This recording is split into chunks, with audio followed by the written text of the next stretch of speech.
Welcome back to the morning show here on Arise News. Port-harcourt, the capital of Rivers State, would have been awash with relief when news broke yesterday that the serial killer who had been on the loose, murdering young women, had been arrested. The bodies of 5 women had been discovered in various hotel rooms in the city. The mode and weapon of murder strikingly the same in each of these cases. The city, affectionately known as the Garden City, famous for its boisterous nightlife, had been a ghost town in recent days in the wake of the developments. To fill us in with whatever we don't know about it is Ibim Semenitari, a former Rivers State Commissioner for Information. Welcome to the program. Thank you for joining us. Thank you to them. Good morning. Good to see you. Good to see you. Yes. Well, I mean, I've read some of your comments about this Jack the Ripper phenomenon that we now have in Rivers State. What's exactly going on? I mean, about 8 young ladies have been murdered. Yes. We understand that it's not even just one serial killer. Yes. One has been apprehended, but 2 are still on the run. What's really happening? River State used to be, Port-harcourt particularly used to be this place. So. Yes. Actually it began in August. Rivers people woke up to the news of a young lady murdered in a manner that was funny. White cloth around her neck. She was tied up with white cloth, hands and feet bound in a hotel. And then a couple of weeks later, another body was found. And people said, oh, what's going on? Same kind of white fabric and all of that. And then suddenly it was like it was on the increase. The numbers were increasing and we're almost hearing of a murder every day, every other day. So yesterday, women's groups and men's groups in Rivers State just had to take to the streets because it was becoming terrible. It was now coming in multiples of 2s. And yesterday, in fact, the person who, it was yesterday when we then got to the place, the Commissioner of Police then said, early hours of yesterday at about 2 a.m., at Nsirim Hotel in Rumokoro, there was one of the girls who had been, who was apparently about to be strangled, was conscious enough to shout. So the hotel staff heard that scream and they were able to call the police and the police was able to apprehend that one. Prior to that, they had 2 others in their custody. And they're still on the lookout for more. I believe they're carrying out further investigations. But apparently what is going on, from what we're hearing, is that the girls are usually incapacitated in some way. They're either drugged or maybe perhaps something is put over them, so they pass out and then they're carried. So when they're murdered, they're not conscious enough to scream, apparently. But that's what's been going on. It's some kind of...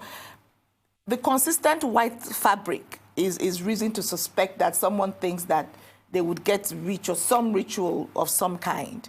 But evidently, this is the same pattern going on. Well, I'd like to commend the women's groups for protesting and the men's groups who joined them.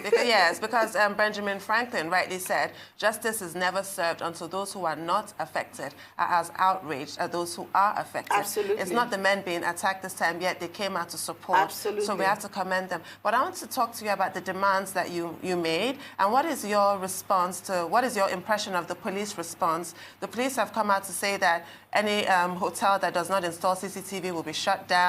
If any murders happen in any hotels, the receptionist, the manager will be arrested. Are you satisfied with these measures? Well, we do believe, and that was one of the things demanded. We said if someone is found dead on your premises, then immediately that place is a crime scene. And we do not see why you should continue to operate. Especially because you have liability to tell people who there's a know your customer. And so if you do not carry out a proper KYC, know your customer, when people come into your premises, then you're liable. So we are happy that, by the way, these regulations have always been there, but they've been observed in the breach. So what's going on now is that we're insisting that just follow the regulations. And we are happy that the police is saying they would do that. Already 2 hotels have been sealed who did not comply with regulations, from what the police said to us. We're happy with that. We are dissatisfied with the slut shaming that is going on. We are dissatisfied that without cause, without investigations, without anything. We're calling people names. We're branding the dead. You mean the reference that these women must have been prostitutes? That Yes, assumption yes, that was made? yes. A very, an assumption with no basis, very baseless. And yesterday, trying to explain it, the police said to us, oh, you know, because no one has come forward. And we said, you're already in a country where it's so easy to stigmatize a family. So already, the girls were branded prostitutes, even before any investigations. So even if it's your daughter, you then find that you're reluctant to go because you're now the mother of a prostitute, even before anybody knew what went on. You know, and you know, we're very sensitive to branding. Our culture is such that every little thing becomes, oh, that family, they are mad in their family. Oh, that family, they are the ones who were killed in the hotel. Don't you know that family is the one of that one that... So those kinds of associations affect us. So you can understand why people will be reluctant to come and take the bodies. And having been murdered, having been gruesomely murdered, to add insult to that injury, they're now being smeared in this way. Exactly. It's unacceptable. And and also, we're very fetish, we're very suspicious people. So, I beg you, this one, they've tied the child with white cloth. If we bring the body home, there might be a series of deaths happening in the family. Which brings me to the next point. I mean, people have tried to say, look, this is a case of cultism.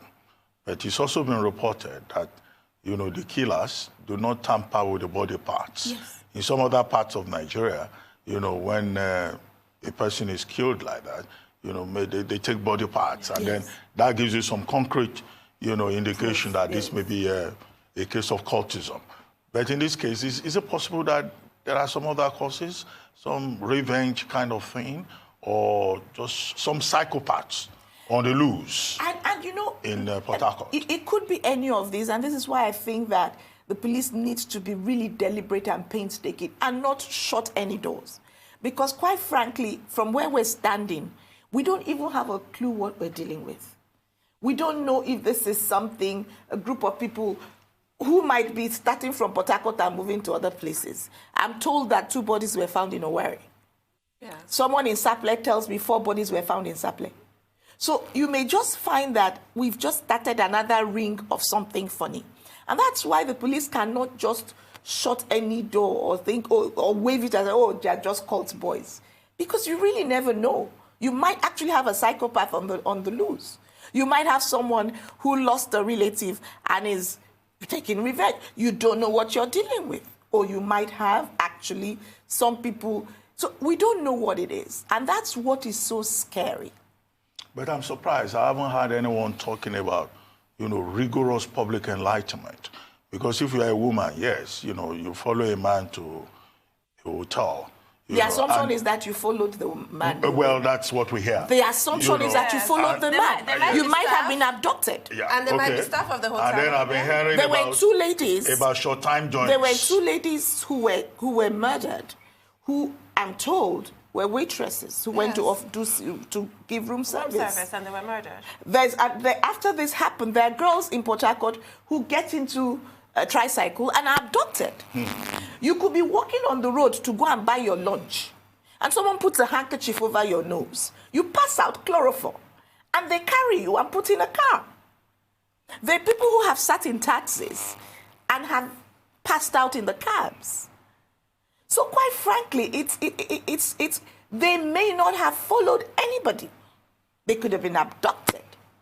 They could have been picked up. They could have been occupants of a taxi cab. And that really is the point. That's why the police needs to thoroughly investigate. Okay, let me strike this for that. We've been talking about the police and all of that. I'm surprised that in Rivers State, the traditional rulers have not been hearing their voices. As you said earlier, we were very superstitious people. Absolutely. When we had a similar crisis in, Benin, yes. Edo State, the Oba of Benin came out with his chiefs and he said, if this happens again in this place, this is what will happen. And the thing went down. Yes. Do you see a role for traditional rulers, the church, and other groups? And yes, I agree with you. Everyone, and this is why the women came out, because we thought these people have made it about women and they're calling us names. So let us bring our faces out and say, this is us, we are the women. We are your mothers. We are your daughters. We are your wives. Are we sluts? That's why we came out yesterday. Because, quite frankly, I agree with you. It should be everybody's problem. Now, the difference between the Oba of Benin, however, is that in Benin Kingdom, the Oba is like the king of all. In River State, you've got multiple kingdoms with multiple kings. So the idea of a voice who can just speak. But I agree with you that there is a role for the traditional people to play. There's a role for kings. Can you imagine if the various traditional rulers had come out to speak? There's a bigger role for the churches. And every time I talk about the fact that faith-based organizations must take their role beyond being prosperity, and being insulated and only worrying about themselves. Yes. Things like this should actually cause an outrage in the church. I'm told that some churches have started talking about it, but I agree with you that it should become a front burner issue for everyone. So for me, when I saw the pictures yesterday of the women's protest, all I thought was this is the importance of female representation at all levels of decision-making. This is exactly why we need all voices heard, which takes me to another topic. You used to be acting manager of NCDC. We have a third female acting manager, which is good on that level. But what are the changes that you would like to see within NCDC? You know, there's a bit of a row at the moment regarding the board appointments. What is your take on all of that? One of the things I always say is when you sat on a seat, I think it's unfair to want to say too much. The reason is because the person who's, you've held that position, and like they say, the dancer doesn't say their back. But I'll say this, that the NCDC is set up to ensure that the Niger Delta is a better place. And I'd like for all of us who are privileged to hold that position to understand that that is the mandate we have. And if we are then there to serve people, it becomes great disservice to them if we do not ensure that we put in place infrastructure to make the region better. But it's not just infrastructure. It's about an entire program that the NCDC Act and the Niger Delta Development Master Plan has already laid out. And the problem is, when you come in as MD and you do not go back to say, what's the plan? You will then find yourself acting in the breach. So I guess what I would say is whoever is coming on the board as MD, as chairman, as whatever, should take another look at 1, the act that sets up the commission, 2, the master plan, and 3, the Steve Oransaye report. Because those things just lay out a plan, beautiful plan, by the way.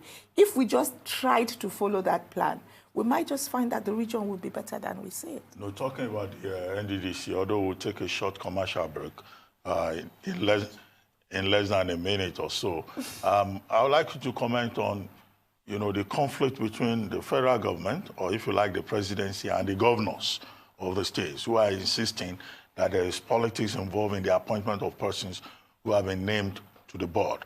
And secondly, this big ethnic politics with the Jaws saying that it's their turn to produce the chairman, the managing director, whereas it's an Urobo person who is there now. Because all of that politicking about, who gets onto the board, contradicts, it's a different thing from what you have said about the plan, about the purpose. Well, there is a plan, and I think that if we follow, again, I keep saying, if you just follow the act, things will fall in line. The act is clear on what should be done. And it's always easier to follow the plan. You don't want to comment on this, Ijo versus Urobo versus, Ondo State versus whatever. Anyway, hold it. We'll take a short commercial break, and then when we come back, we would like you to talk a little bit more about the Niger Delta Development Commission. We'll be right back. Stay tuned. Welcome back to the morning show here on the Arise News channel. Still with us in our Lagos studio is Ibim Semenitari, former River State Commissioner for Information and former acting managing director of the Niger Delta Development Commission. Now, before we went on break, Ibim, we were talking about the Niger Delta Development Commission. Yeah. Now, the governors, they are saying that the president should review, the appointments that have been made to address issues that have been raised about, politics, APC dominating ethnic balance, observance of the rotational principle, and all of these issues. And this is not the first time. We've had, the politicization of the work of the NCDC. As someone who has been there, do you think all of this will have implications for the performance of this new board? Because if some governors don't want to work with them, or if they think that the people who are in the NCDC are not their own persons, which is a big issue in Nigeria, what will you advise the president to do? Well, I don't think at any point it will get so bad that they won't work with who is there. The onus would lie on the managing director to ensure that, again, I keep saying there are plans, there's a plan, there are rules. And the NCDC Act makes the governors, like the trustees, if you like, for want of a better word. So I think at the end of the day, these are matters that are usually addressed adequately. I think the real thing is that whoever is asked to sit as managing director does his or her job. Follow the rules, do your job. The tendency, if you do your job, is that everybody's going to work with you. Okay, fair enough. So. I see you're avoiding, anyway. But are you still in the APC? And what's your relationship with your former boss, Ibim Amaechi? Because I asked that question because in Rivers State, everybody is divided into this camp, that camp. There doesn't seem to be any peace in terms of the politics. Well, again, you see, I'm not a spokesperson for the APC. So it will be difficult for me to talk about matters that have to do with the APC in Rivers State. Are you still a member of the APC? Yes, I am still a member of the APC. So what's your relationship with your former boss, or you are falling out? Perfect. As the others have done? Oh, no. Perfect. I mean, I don't, there would be no reason for that. I served as Commissioner for Information under my principal for 6 years. It would be difficult to, you can't work with someone closely and then suddenly. But at that time, you wrote a press release abusing me. And we're still friends, aren't we? I just read the press release and I laughed. I said, well, this happens when you're on different sides. Oh, no. I think that, life is a bit easier than we try to make it. I think we just complicate it for nothing. So we've talked about your past a little bit. What you're doing now is really interesting. So you're now a director. You've got into education now. I've actually always been in education. Two things are my passion. I love being a journalist. I would never stop being a journalist. And I love teaching. I love raising young people. But now you've joined it with sports, which is very interesting. Can we talk about your school soccer program?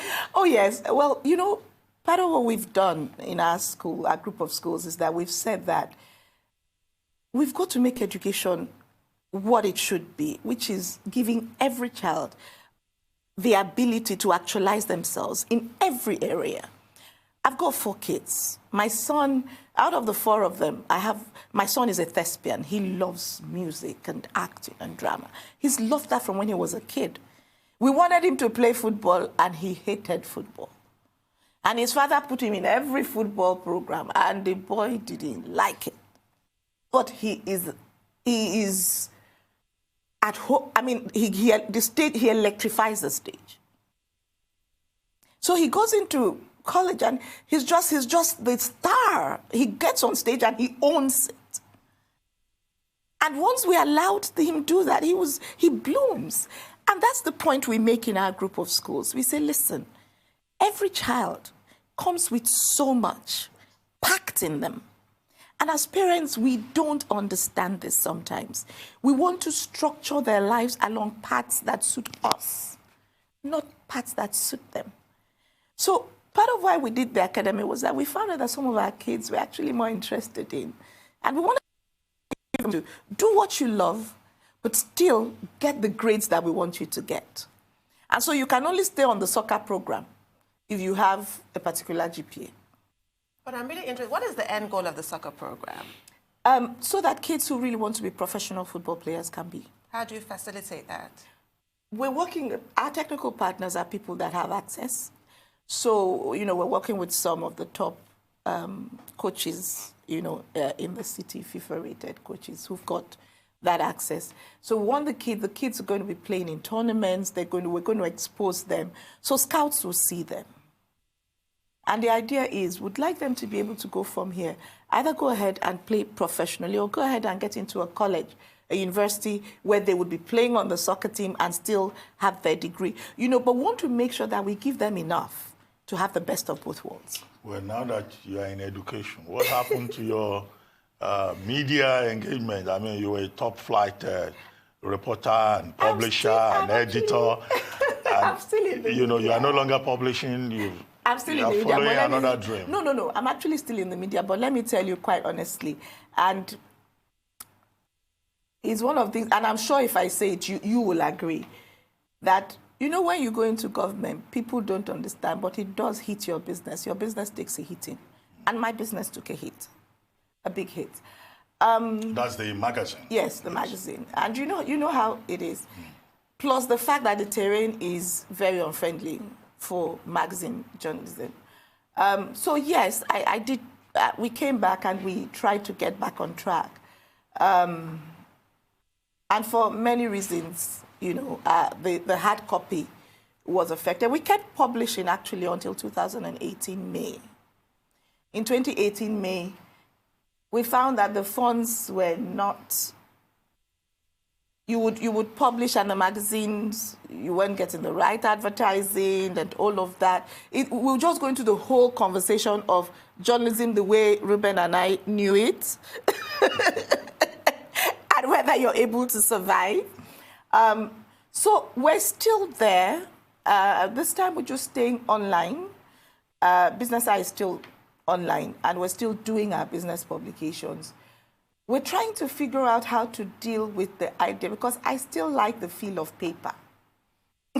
So we're still trying to figure out how to deal with the other side of making sure printing continues consistently.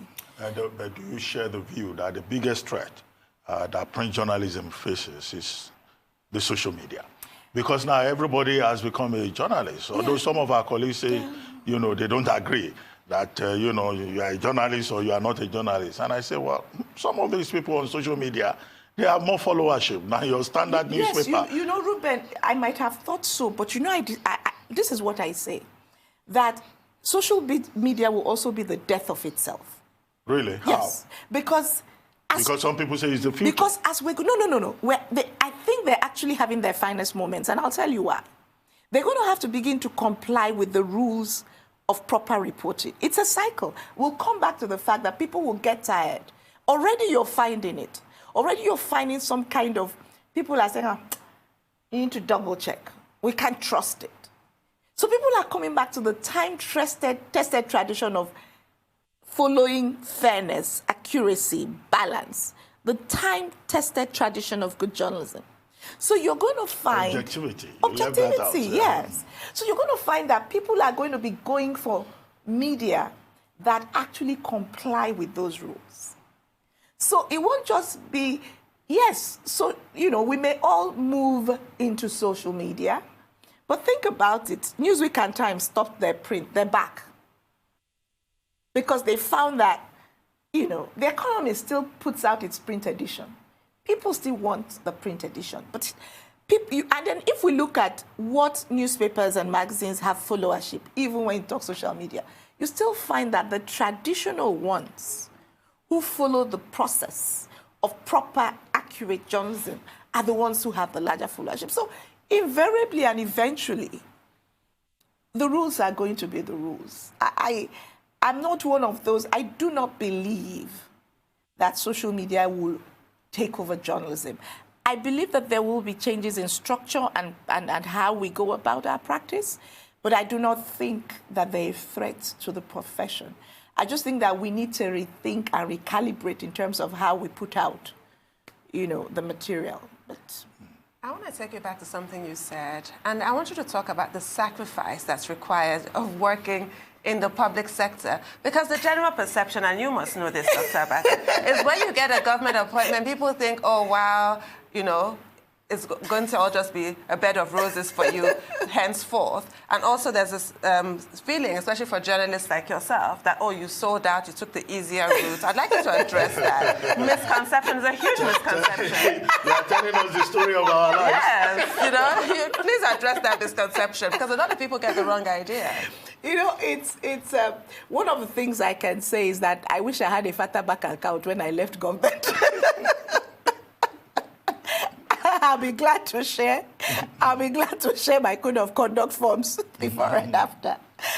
My bank balances are evident.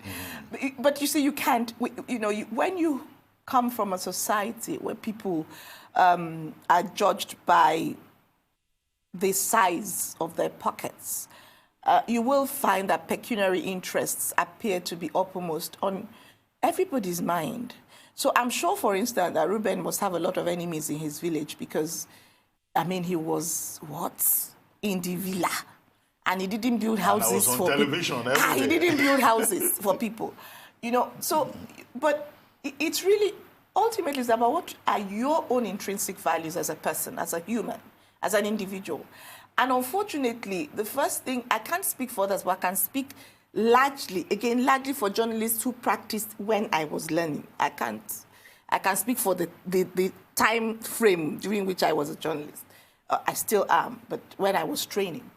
And at that time, you became a journalist either because you had a messianic mentality, you thought you were a savior, or you had a death wish.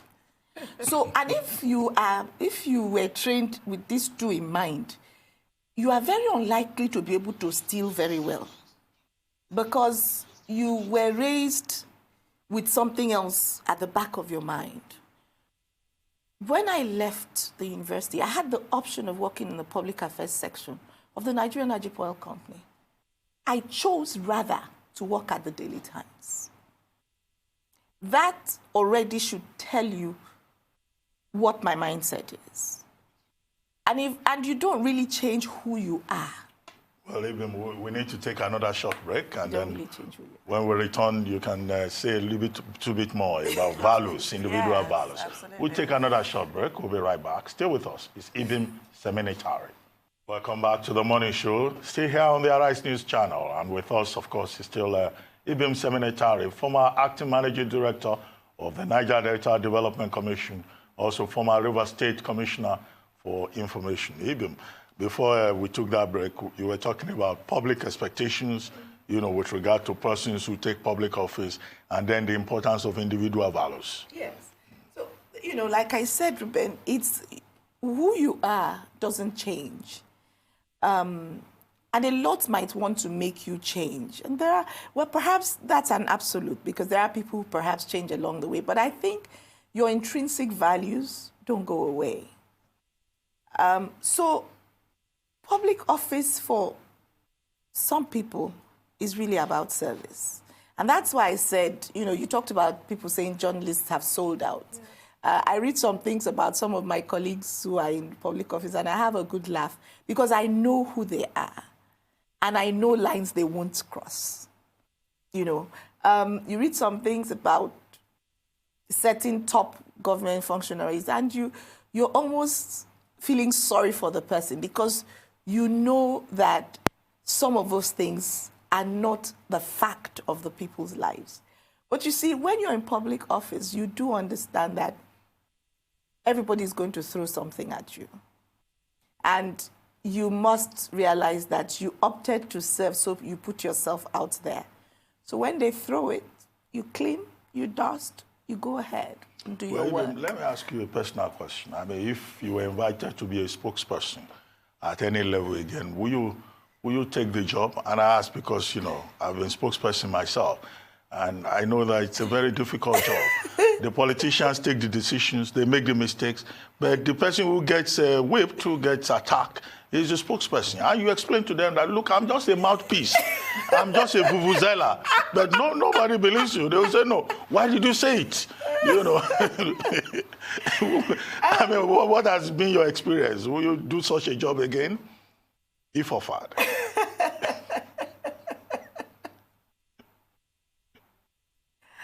I'll say this. Yeah. That I was fortunate when I was to work with my former boss, one of the things I did was to say, what do you expect of me? And this is what I expect of my job. And these are the lines I don't cross. So we had that agreement before we started work. Because I said, if this is unacceptable to you, I'm unable to take this job.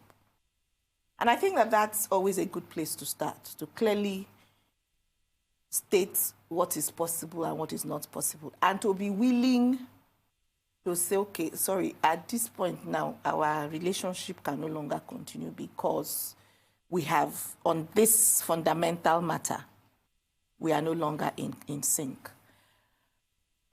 So that was my experience. Now, the reality, like Ruben says, is that people don't always know all of the story.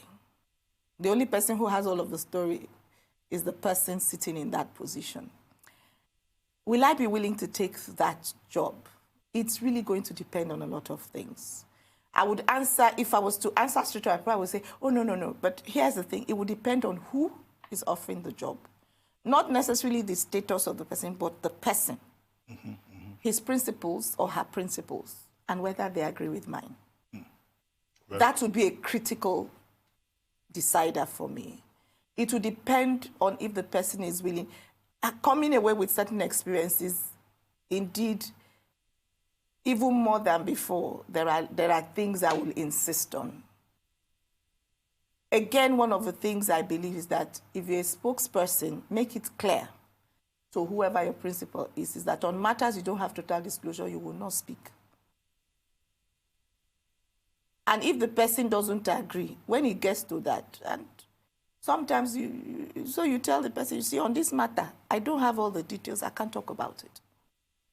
And I had instance to say that once or twice to the person, sorry, I don't have the full picture, I can't talk about it. That's always an option. Service is not servitude, really. You can have your boundaries. But unfortunately, this serial killer situation is not the first time this year that River State has been in the news for bloodshed. We had the appalling violence during the elections, and you were vocal during that time saying people should not risk their lives. That was what you were quoted as saying, that people should be, cautious. What is the current environment like in River State? And hopefully, have these sides that were clashing, have they resolved their issues? Fortunately, we don't have an election, so we have some peace. As we speak, I hope. Well, I mean, it looks like the piece of the graveyard, And the thing that bothers me about the politics in River State is that all the key players, they had either worked together at one point or the other, or they are friends, ordinarily, or, one is a mentor, the other one is a protege, but they don't seem to see eye to eye. If you look at them, Magnus Abe, Rotimi Amaechi, Wike, and even recently Tonyen Cole, these are supposed to be brothers. What do you think is responsible? Is it ego, personal ambition, or ethnicity, or what? I think only they can answer that question. No, but I mean, you are a player in the state. Did you call my name when you were calling all these people? No, but you know all of them. I mean, you have even worked with some of them, I think that these are matters that only the persons involved can speak about with any measure of authority. Whatever you or I say will be conjecturing. And you know that the training that I have is that comments are free, facts are sacred. I don't have the facts. Okay, but what would you recommend to the political elite in River State? I think that all of us, and not just in River State, I think all of us, because what holds true in River State holds true everywhere else. The elite in any country is a small number, and they all know themselves. The elite in any society know themselves. Like I keep saying, when we sit on this sharing table, everybody is present. So the elites know themselves. We're not that many, all of us, we're all part of this elite. Everybody as you're sitting here, So, we all know ourselves. So it's really a small number of people. And I think that all of us at all levels, if we begin to rethink the things that matter to us and honestly put our country first, we might just change the conversation a bit. It's about our country, it's about our society, it's about the legacies we leave behind. And I think that if that becomes the controlling decider of what we do, we might just find that attitudes will change. So do you think it's going to be a from top to bottom approach or bottom up approach? What is it going to take for rivers of blood to just be a saying of the past? Like I said, Rivers is bad, but if you've noticed, it's not just a rivers problem. It cuts across. I think it's all of us committing to saying that we want a society devoid of bloodshed. It's not, and you say it should be bottom up. I say it's everybody. It's like this corruption thing. I just said that people in Ruben's village are still angry with him that he didn't build a house for them. And yet, if he had stolen to build a house, they would have been denied some basic things they should have. But they won't understand that. They don't see the nexus between dashing them $10,000 and the hospital that wasn't built. They don't see the relationship. Yet for as many $10,000 as Ruben gives out, a hospital doesn't get built. A child doesn't sit on a desk. A school doesn't get roofed. Until all of us begin to rethink the things that matter to us. Now, all of this is, we've got to place self second and place country first. Okay, let's talk about, women representation in politics. Now you are talking about which was a major issue we focused on this program before and after the election.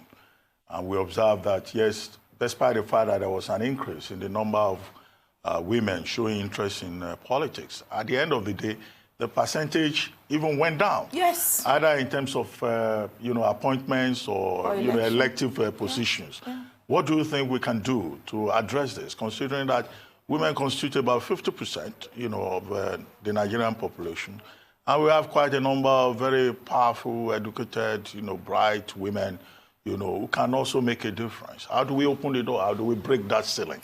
It's horrible, and this is something that bothers me so much. And, at the heart of it, sadly, I hate to say it, but the heart of it is the fact that the women need to decide that we need to own the space. We need to change the narrative. We need to insist that we do have a place on that table and we should sit on that table.